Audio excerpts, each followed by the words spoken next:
আসসালামু আলাইকুম প্রিয় শিক্ষার্থীবৃন্দ। আজকে আমি তোমাদের সাথে যে বিষয়টি উপস্থাপন করব সেটি হচ্ছে বুলিয়ান উপপাদ্য।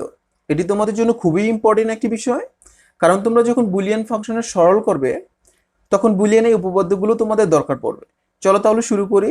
এখানে লক্ষ্য করো বুলিয়ান উপপাদ্যগুলো কি রয়েছে: মৌলিক উপপাদ্য, ডিমর্গানের উপপাদ্য, সহায়ক উপপাদ্য এবং কি বিনিময় উপপাদ্য, তাই না?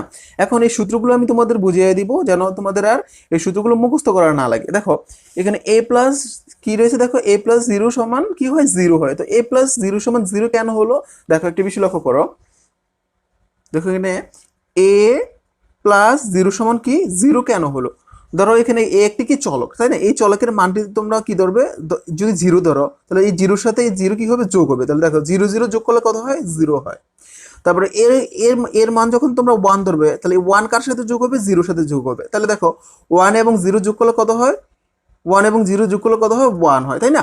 তো দেখো এখানে যে এখানে আউটপুট কত হয়েছে, ওয়ান হয়েছে। যে এর এর মান যখন ওয়ান তখন আউটপুটটি তখন তখন কত হয়, ওয়ান হয়, তাই না? তো এইখানে কি দেখো, এর মান যখন জিরো আউটপুটটি তখন কত হয়, জিরো হয়। তার মানে কি দেখো, এর মান যা আউটপুট তা, এর মান যা আউটপুট তা। তার মানে এখানে এ প্লাস শূন্য সমান কত হবে তা ডিপেন্ড করে কার উপর, এর উপর ডিপেন্ড করে। তার মানে এখানে আমরা কি লিখতে পারি, এ এ প্লাস শূন্য সমান কত লিখতে পারি আমরা, এ লিখতে পারি। তার মানে কারণ কেন লিখতে পারি আমরা, কারণ এ প্লাস শূন্য এখানে মানটি কার উপর ডিপেন্ড করে, এর উপর ডিপেন্ড করে। তারপরে দেখো কি রয়েছে, এ প্লাস কি দেখো, এ প্লাস ওয়ান, তাই না? এই যে এ প্লাস ওয়ান সমান ওয়ান। দেখো এখানে এ প্লাস ওয়ান সমান ওয়ান কেন হলো, এ প্লাস ওয়ান সমান ওয়ান কেন হলো? দেখো এখানে এ চলকের মান যদি জিরো ধরো, হ্যাঁ, জিরো কার সাথে যোগ হবে, ওয়ানের সাথে যোগ হবে। তাহলে দেখো জিরো এবং ওয়ানের যোগ করলে কত হয়, ওয়ান হয়, তাই না? তাহলে দেখো পরে এর মান যদি ওয়ান ধরো তাহলে ওয়ানের সাথে কত কত যোগ হবে, ওয়ান যোগ হবে। তাহলে দেখো এখানে ওয়ান ওয়ানে যোগ করলে কত হবে, তোমরা অবশ্যই এটা কি যোগ, বুলিয়ান যোগ। তোমরা নিশ্চয়ই বুলিয়ান যোগ পারো, কারণ বুলিয়ান যোগে ওয়ান ওয়ানে যোগ করলে কি হয়, ওয়ান হয়, তাই না? তো দেখো এখানে আউটপুটটা কত হয়েছে, এখানে ওয়ান হয়েছে। তার মানে এর মান যখন ওয়ান, তার মানে আউটপুটটা কত এখানে, ওয়ান হবে। এখানে এর মান যখন জিরো আউটপুটটা তখন কত হবে, ওয়ান হবে। দেখো এখানে এখানে কিন্তু এর মানটি কি এর উপর ডিপেন্ড করতেছে না, এর মান যা আউটপুট আউটপুট কিন্তু তা না। এখানে এর মান কত হচ্ছে, জিরো, কিন্তু আউটপুট কত হচ্ছে, ওয়ান। তার মানে এখানে ভিন্ন, এখানে এর উপর কি মানটি ডিপেন্ড করতেছে। তার মানে এখানে এ কোন ফ্যাক্টর না, ফ্যাক্টর হচ্ছে কি ওয়ান। তার মানে এ প্লাস ওয়ান সমান কত হবে, তা ডিপেন্ড করে কার উপর, ওয়ানের উপর ডিপেন্ড করে। তো আমরা এ প্লাস ওয়ান সমান কত লিখতে পারি, ওয়ান লিখতে পারি। আশা করি তোমরা বুঝতে পারতেছো। এখন দেখো পরের সূত্রটি, দেখো পরের সূত্রটি কি রয়েছে, এ প্লাস এ সমান এ কেন? দেখো এ প্লাস এ সমান এ কেন হইল? তো এ সমান যদি জিরো ধরো তাহলে এ সমান কি ধরতে হবে, জিরো। তাহলে দেখো জিরো জিরো যোগ করলে কত হয়, জিরো হয়, তাই না? তারপর এ সমান যদি ওয়ান ধরো তাহলে এ সমান এখানে কত ধরতে হবে, ওয়ান ধরবো। তাহলে ওয়ান ওয়ানে যোগ করলে কত হয়, ওয়ান হয়। বুলিয়ানে ওয়ান ওয়ানে যোগ করলে কত হয়, ওয়ান হয়। তোমরা অবশ্যই এটা জানো। এখন দেখো এই আউটপুটটি কত হয়েছে, ওয়ান। এই যে এর মান যখন ওয়ান আউটপুটটি তখন কত, ওয়ান। এর মান যখন জিরো আউটপুট তখন কত, জিরো। তার মানে এর মান যা আউটপুট কিন্তু এখানে তাই, এর মান যা আউটপুট কিন্তু এখানে তাই। তার মানে এখানে এই মানটি কার উপর ডিপেন্ড করতেছে, এর উপর ডিপেন্ড করতেছে। তার মানে এখানে এ প্লাস এ কত হবে, তা ডিপেন্ড করে কার উপর, এর উপর ডিপেন্ড করে। তাহলে আমরা এখানে কি লিখতে পারি, এ প্লাস এর সমান কত লিখতে পারি, এ লিখতে পারি, কারণ আউটপুটটি কার উপর ডিপেন্ড করতেছে, এখানে এ লিখতে পারে, তাই না? পরেরটি দেখো, পরেরটি কি রয়েছে, পরের সূত্রটি খুবই তোমাদের জন্য ইম্পর্টেন্ট, এটা অনেক সময় পরীক্ষার মধ্যে এমসিকিউ আসে। দেখো এ প্লাস, এই যে পরেরটি কি রয়েছে, এ প্লাস এ বার সমান কত, ওয়ান, তাই না? দেখো এ প্লাস এ বার সমান ওয়ান কেন হইল? দেখো এর মান যখন তোমরা জিরো ধরবা তখন এবার মান সবসময় বিপরীত ধরতে হবে, উল্টাটা। জিরোর কি ধরতে হবে, উল্টাটা ধরতে হবে। যে এ ভার বা এ কমপ্লিমেন্ট, যে এটাকে ভারও বলতে পারো তোমরা, কমপ্লিমেন্টও বলতে পারো। তাহলে দেখো এ প্লাস এ কমপ্লিমেন্ট সমান ওয়ান কেন? এর মান যদি তোমরা জিরো ধরো তাহলে এ কমপ্লিমেন্টের মান কত ধরতে হবে, তোমার ওয়ান ধরতে হবে, কারণ জিরোর উল্টাটা কত, ওয়ান। তাহলে দেখো জিরো এবং ওয়ানের যোগ করলে কত, ওয়ান। আবার যখন এর মান যখন ওয়ান ধরবে তখন এ কমপ্লিমেন্টের মান তোমাদের কত ধরতে হবে, জিরো ধরতে হবে। তাহলে দেখো ওয়ান এবং জিরো যোগ করলে কত হয়, ওয়ান হয়, উল্টাটা ধরতে হবে, তাহলে না? তার মানে দেখো এখানে এর মান যখন জিরো ধরো আউটপুটটা তখন কত হয়ে যায়, ওয়ান হয়ে যায়। এর মান যখন ওয়ান ধরো আউটপুটে তখন কত হয়ে যায়, ওয়ান ধরো। তার মানে এর মান এখানে যাই ধরো আউটপুট কত হয়, ওয়ান হয়। তার মানে এখানে এ প্লাস এবার সমান কত লেখা যায়, ওয়ান লেখা যায়। ঠিক আছে, আশা করি বুঝতে পারছো, এই সূত্রটি তোমরা বুঝতে পেরেছো। এখন পরের সূত্র, এখন দেখো এখানে এই সূত্রগুলো হচ্ছে যোগের, মৌলিক উপপাদ্যের কিসের, যোগের। পরে দেখো গুণের সূত্রগুলো এখন বুঝিয়ে দিব। দেখো গুণের প্রথম সূত্রটি কি রয়েছে, এ ইন্টু জিরো সমান জিরো কেন? হ্যাঁ, দেখো এ ইন্টু জিরো সমান জিরো কেন হলো? দেখো এই চলকের মান যখন জিরো ধরবে তাহলে এই জিরো কার সাথে গুণ হইবে? জিরোর সাথে গুণ হবে, যেহেতু এটা গুণের জন্য, হ্যাঁ, গুণের ক্ষেত্রে ব্যবহার করা হইতেছে। তো এর মান যখন জিরো তাহলে এই জিরোটা কার সাথে গুণ হবে? জিরোর সাথে। দেখো জিরো জিরো গুণ করলে কত হয়? জিরো, তাই না? তারপরে এর মান যখন ওয়ান ধরবে, হ্যাঁ, তো ওয়ানটা কার সাথে গুণ হবে? জিরোর সাথে গুণ হবে। তাহলে দেখ জিরো এবং ওয়ানে গুণ করলে কত হয়? এখানে জিরোই হয়।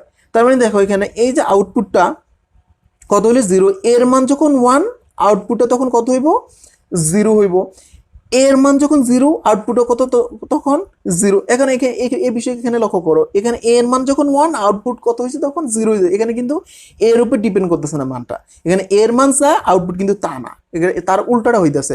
তো এখানে দেখো তার মানে এখানে এ কোনো ফ্যাক্টর না, তাহলে এ ইন্টু এর সমান কত হবে? তার নির্ভর করে কার উপর? এখানে শূন্যর উপর নির্ভর করে। তাহলে এ ইন্টু এ সমান এ ইন্টু জিরো সমান আমরা কত লিখতে পারি? এখানে জিরো লিখতে পারি।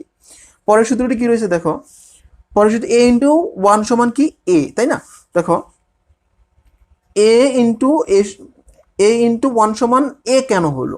দেখো এ সমান যখন জিরো ধরবা তো এই জিরোটা কার সাথে গুণ হবে? ওয়ানের সাথে গুণ হবে। তাহলে জিরো এবং ওয়ানে গুণ করলে কত? তোমরা অবশ্যই জানো এর মান কত? জিরো হয়।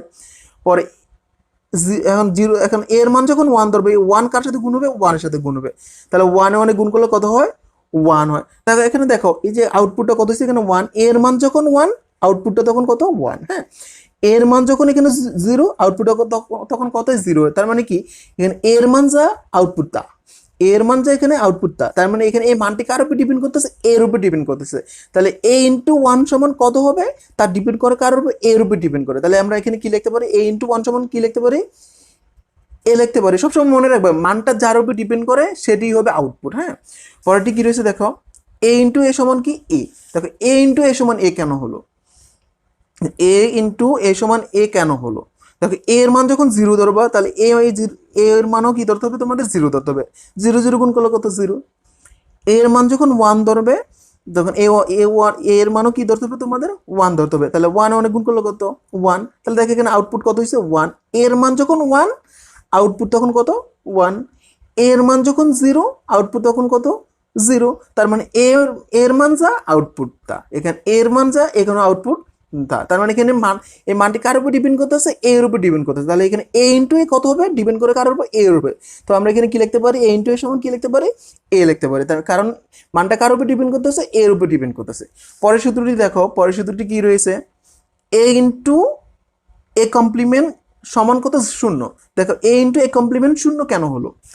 দেখো এ ইন্টু এ কমপ্লিমেন্ট সমান শূন্য কেন হলো? হ্যাঁ, তো এর মান যখন জিরো ধরবে এ কমপ্লিমেন্টের মান সব সময় তার কি ধরতে হবে? উল্টাটা ধরতে হবে, বিপরীতটা ধরতে হবে। কারণ এর উল্টাটাই হচ্ছে এ কমপ্লিমেন্ট, হ্যাঁ, আবার এ কমপ্লিমেন্টের উল্টাটা হচ্ছে এ।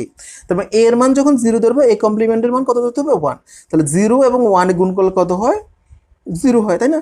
তারপরে এর মান যখন ওয়ান ধরবে এই কমপ্লিমেন্টের মান কত ধরতে হবে?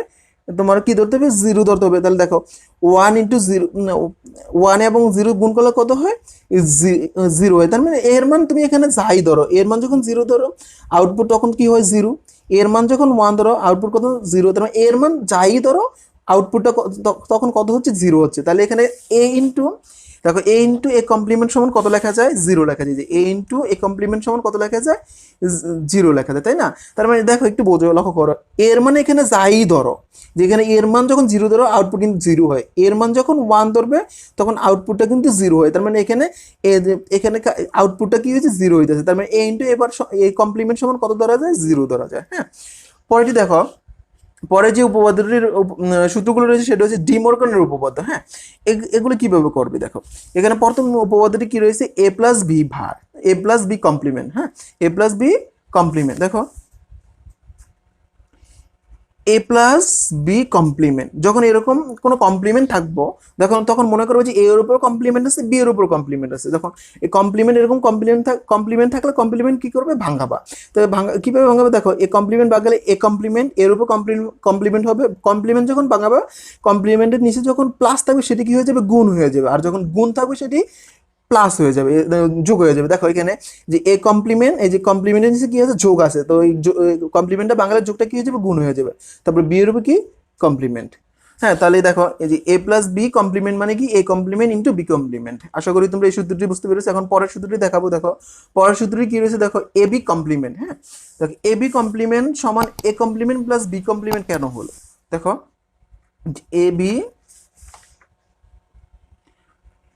বি কমপ্লিমেন্ট, দেখো এখানে কমপ্লিমেন্ট যখন ভাঙাবো, দেখো এ কমপ্লিমেন্ট, যে এর উপর কমপ্লিমেন্ট আছে, বি এর উপর কমপ্লিমেন্ট আছে। এ কমপ্লিমেন্ট, দেখো এ এবং বি এর মাঝখানে কি আছে, কোনো চিহ্ন না, মানে কি আছে, গুণ আছে। তো কমপ্লিমেন্ট বাঙালি তোমরা অবশ্যই একটু আগে দেখালাম, কমপ্লিমেন্ট বাঙালি যখন যোগ থাকবে সেটি গুণ হয়ে যাবে, গুণ থাকলে সেটি যোগ হয়ে যাবে। তারপর কি রয়েছে, বি কমপ্লিমেন্ট। তো তাহলে ডিমর্গানের উপপাদ্য শেষ হলো। এখন দেখো সহায়ক উপপাদ্য। সহায়ক উপপাদ্য কি রয়েছে, দেখো প্রথম এ ডাবল কমপ্লিমেন্ট, নাকি এর উপরে কি রয়েছে, দুইটা কমপ্লিমেন্ট, যে A double complement, A double complement. বুলিয়ানের সমীকরণে বা বুলিয়ানের উপপাদ্যে যখন কোনো চলকের উপরে দুইটা কমপ্লিমেন্ট থাকে, তখন সেটি কি হয়ে যায়, কমপ্লিমেন্টে কাটা হয়ে যায়। দেখো তাহলে এ যে এর উপরে দুইটা কমপ্লিমেন্টে কি হয়ে যাবে, কাটা হয়ে যাবে। তাহলে এ ডাবল কমপ্লিমেন্ট মানে হচ্ছে এ। যদি এখানে দেখো বি এর উপর যদি দুইটা কমপ্লিমেন্ট থাকতো, সেটার মান কত হতো, বি হতো। এটা মনে রাখবে যে এ প্লাস বি এর উপর যদি দুইটা কমপ্লিমেন্ট থাকে, সেটার মান কত হবে, এ প্লাস বি। পরে কি রয়েছে, দেখো এ প্লাস এ কমপ্লিমেন্ট বি সমান এ প্লাস বি। এটা কেন হলো, দেখো যে এ প্লাস এ কমপ্লিমেন্ট বি সমান এ প্লাস বি কেন হলো, দেখো এখানে এটা যখন করবে, দেখো এখানে এই যে এ কমপ্লিমেন্ট বি কি অবস্থায় আছে, গুণ অবস্থায় আছে, তাই না? তাহলে এটা গুণ করে, যে এ দিয়ে এই দুইটাকে গুণ করো। তাহলে গুণ কিভাবে করবে, দেখো এ প্লাস এ কমপ্লিমেন্ট, যে এ প্লাস এ কমপ্লিমেন্ট, এই যে গুণ, পরে কি বি, যে এ প্লাস বি। প্রথমে এ কমপ্লিমেন্টকে গুণ করবে, তো পরে কি কাকে গুণ করবে, বি কে গুণ করবে, তাহলে কি এ প্লাস বি। এখন দেখো এ প্লাস এ কমপ্লিমেন্ট, যে একটু আগে তোমরা দেখলে যে এ প্লাস এ কমপ্লিমেন্ট মানে হচ্ছে কত, ওয়ান, তাই না? তো এখানে এ প্লাস এ কমপ্লিমেন্ট মানে হচ্ছে কত, ওয়ান। তারপর এ প্লাস বি, তারপরে দেখো এখানে ওয়ান ইন্টু এ প্লাস বি মানে কত হয়। তো এই যে একটু আগে তোমাদের দেখালাম, ওয়ান দিয়ে যাকেই গুণ করবো, এই যে ওয়ান দিয়ে যাকেই গুণ করবো, যাকে গুণ করবো যা আছে তাই হবে, তাই না? তো দেখো তাহলে এখানে ওয়ান দিয়ে যদি এ প্লাস বিকে গুণ করো, তাহলে এটার মান কত হবে, এ প্লাস বি। তো এখানে আশা করি বুঝতে পেরেছো যে এ প্লাস এ কমপ্লিমেন্ট বি এর মান কত, এ প্লাস বি। পরের উপপাদ্য কি রয়েছে, দেখো বিনিময় উপপাদ্য। হ্যাঁ, তো বিনিময় উপপাদ্য দেখো এ প্লাস বি, এটা দেখানো, আশা করি দেখানো লাগবে না, তোমরা বুঝতে পারবা যে এ প্লাস বি মানে আমরা কি লিখতে পারি, বি প্লাস এ। যে এ প্লাস বি কে আমরা বি প্লাস বি অবশ্যই লিখতে পারি, তাই না? তো এ বি সমান কি বি এ, আমরা এ বি সমান কি অবশ্যই বি এ লেখা যায়, তাই না? তো আশা করি তোমরা বুঝতে পেরেছো। আমার পরবর্তী ভিডিওতে আমি তোমাদের সাথে বুলিয়ানের ফাংশনের সরল নিয়ে আলোচনা করব। তো আজকে এই পর্যন্তই। আর যদি এই বুলিয়ান উপপাদ্য কারোর বুঝতে কোনো জায়গায় প্রবলেম হয়, অবশ্যই কমেন্টে জানাবা, আমি বুঝিয়ে দেওয়ার চেষ্টা করব। তো আজকে এই পর্যন্তই, আল্লাহ হাফেজ।